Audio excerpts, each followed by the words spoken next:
Welcome to the Sports Card Lessons Podcast. I'm your host, Big Ken. Whether you're watching on YouTube or listening on a streaming service, please like, subscribe, hit the notification bell so you'll be notified whenever I drop any new content. Welcome and thanks for being here. Happy Thursday.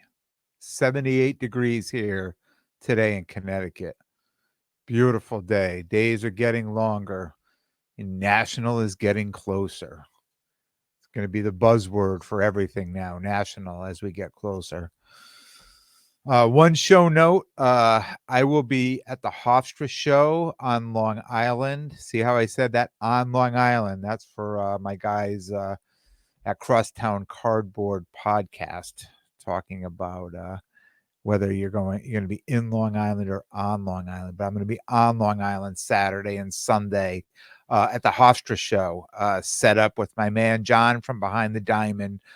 So Monday's episode, I'll be getting back late on Sunday, so I will not drop Sunday night or Monday morning episode. That episode will drop Monday night.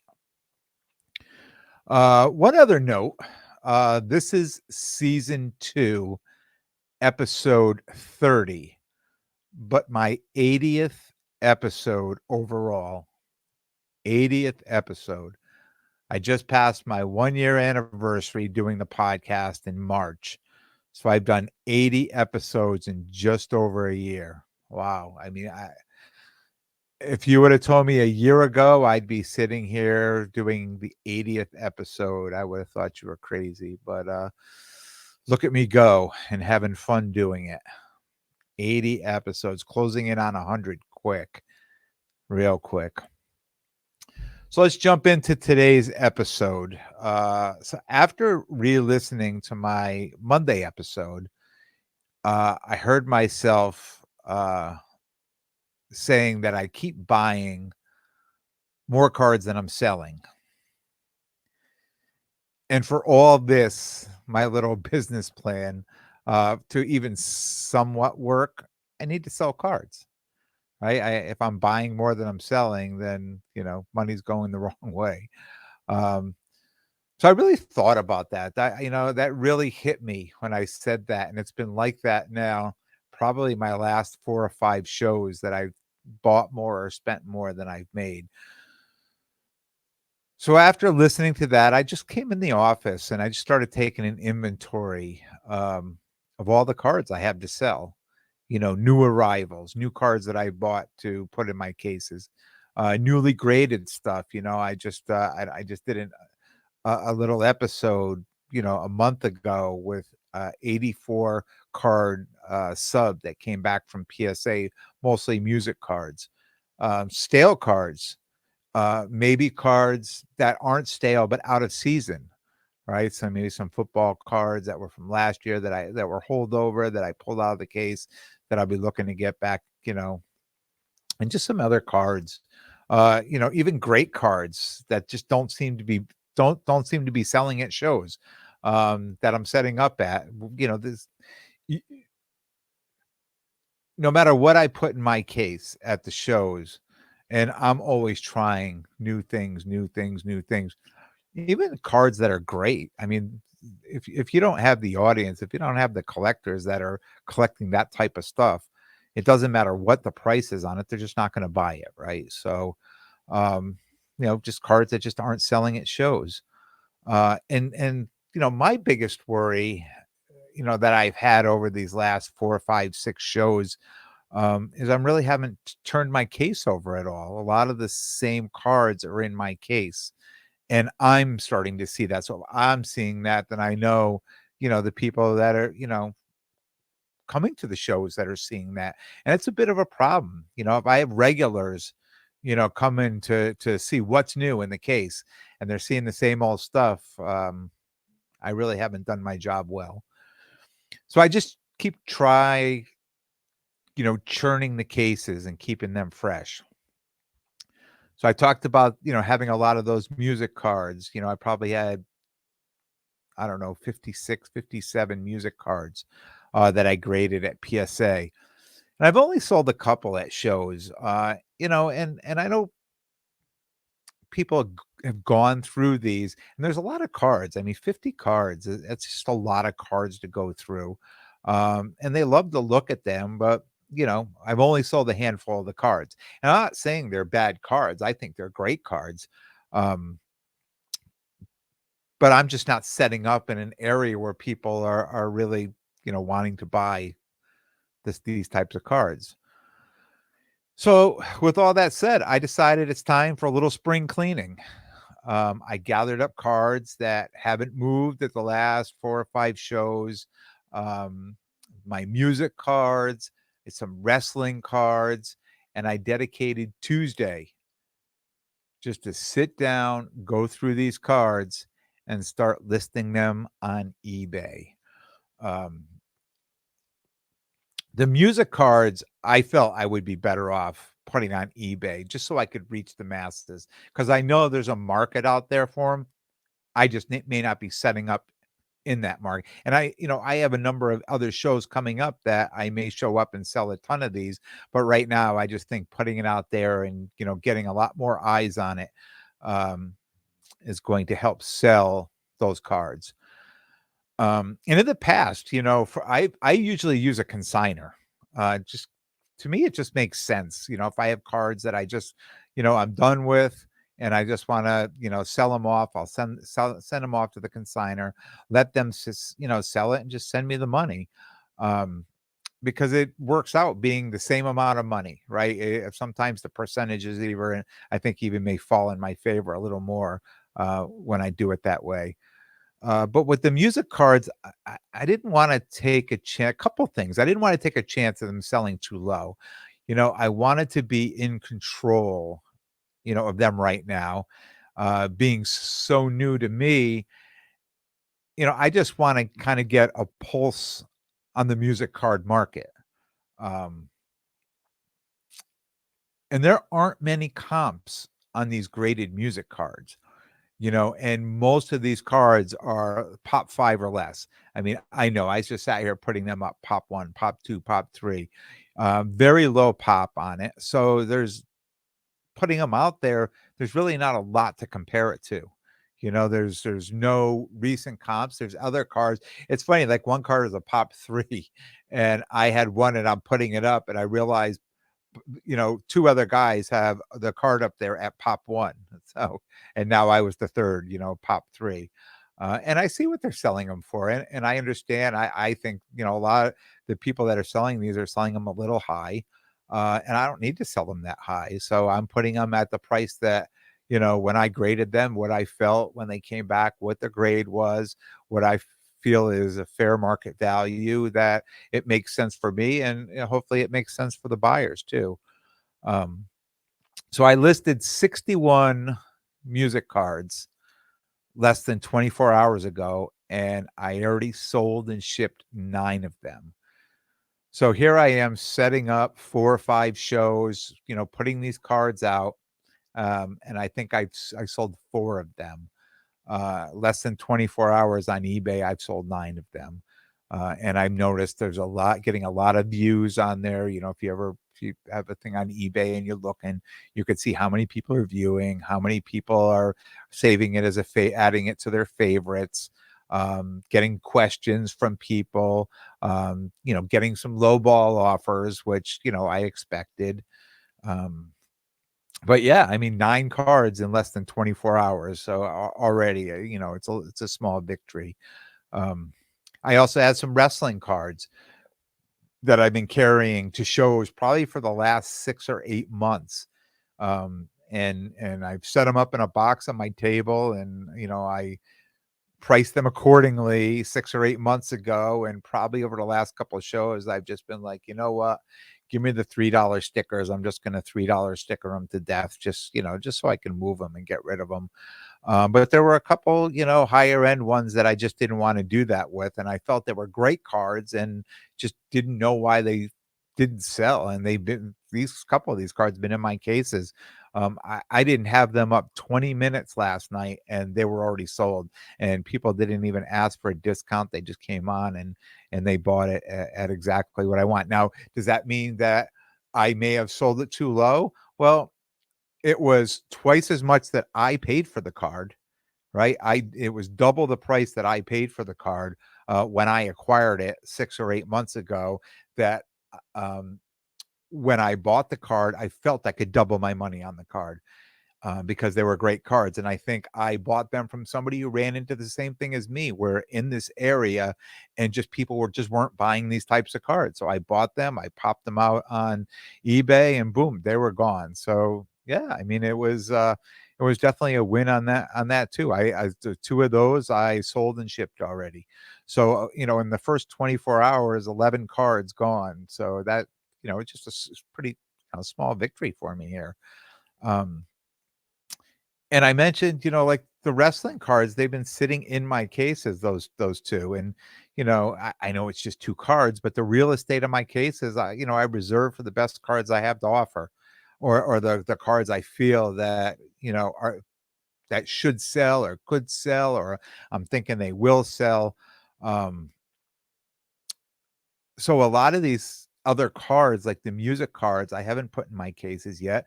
They've been in two-row boxes, and the same with most of the wrestling cards too that I have. I still have a number of them that are even lower. They're probably, even though they're all like refractored, numbered wrestling cards, that probably are $5 to $8, maybe $10 cards.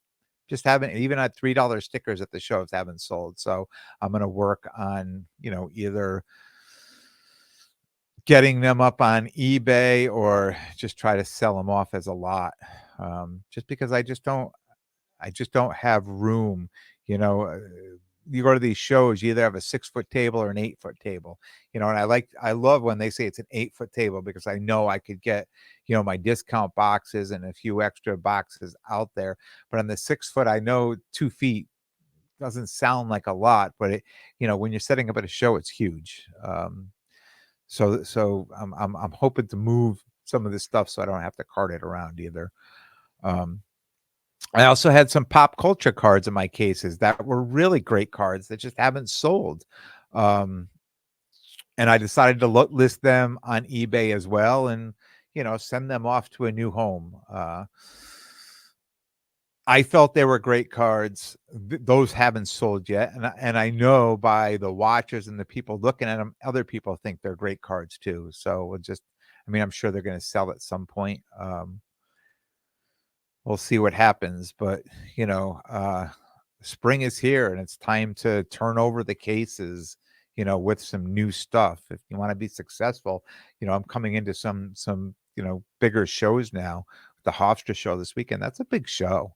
It's a big show. There's in the past, I've done very well at that show, and I have great expectation for that show, but I need to be prepared. I want to be ready. I don't want to be showing up with too much stuff, and some of my better cards are just not visible because I've got too much going on. My table's too busy.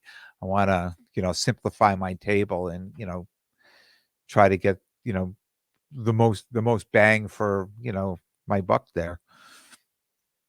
Uh, One other thing I didn't realize, is how much money I've had tied up in these 70 or so cards that I listed on eBay. And it wasn't until,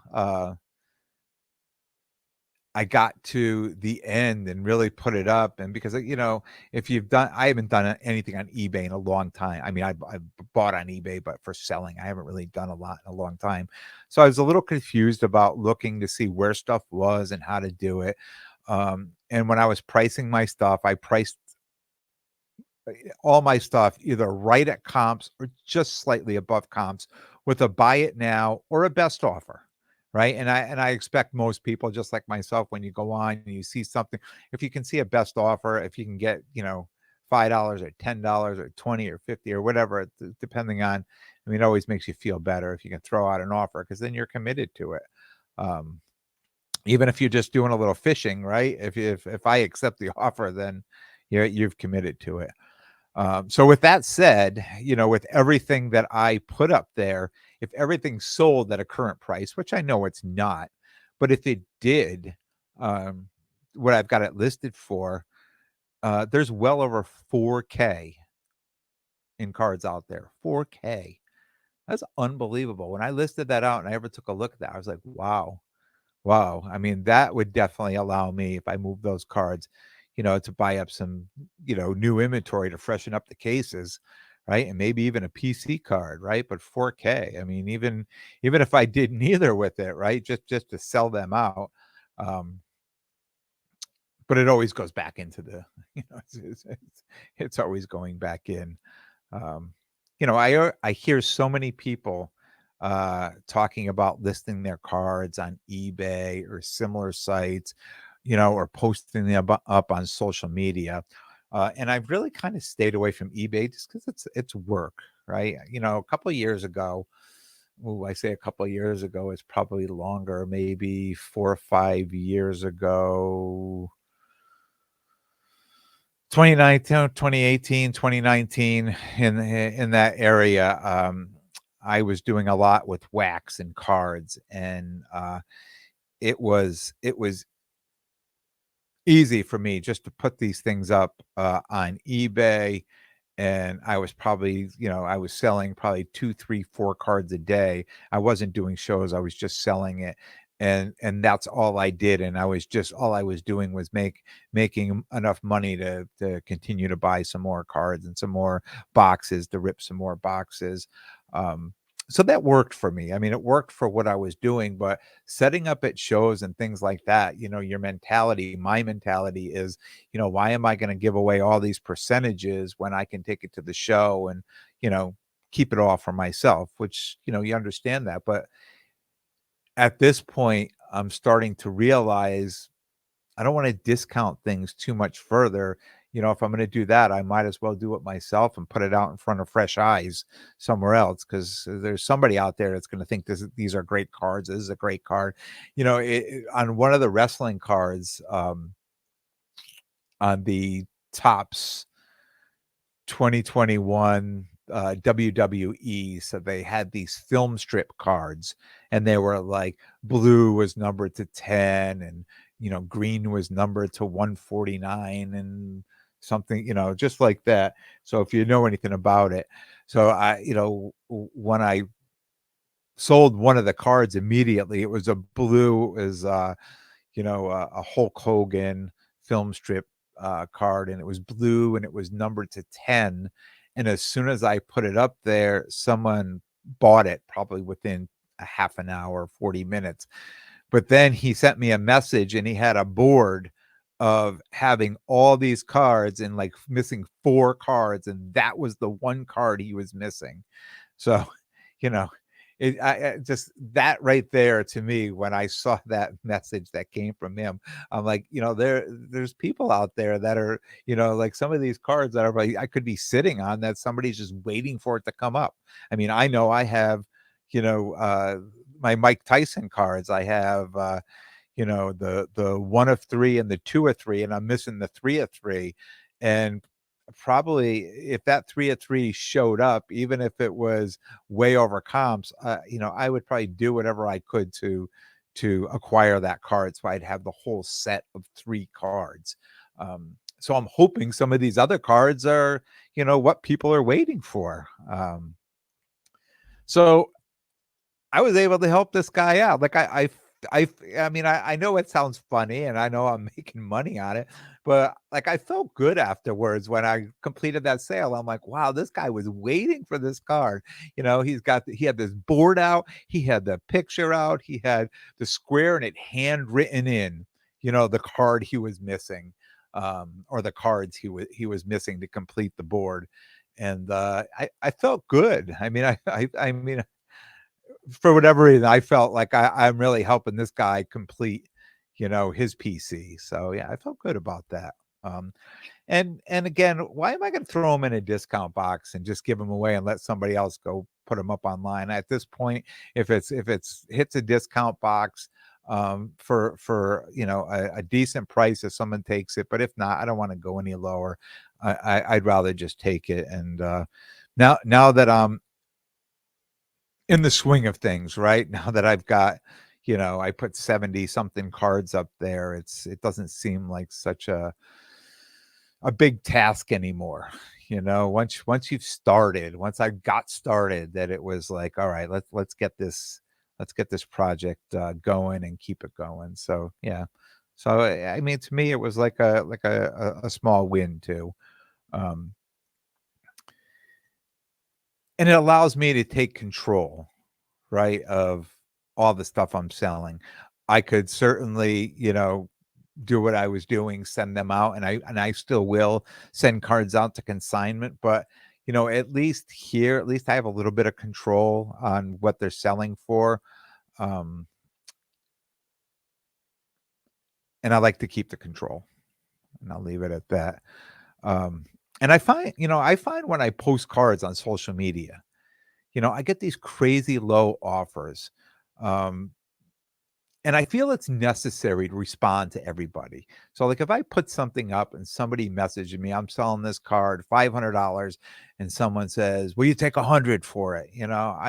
I could just ignore it, but I just feel that, I'm the guy every year on Facebook, right? When of my birthday comes, I individually thank everybody for wishing me a happy birthday, right? I just think it's if someone takes the time out to respond to something,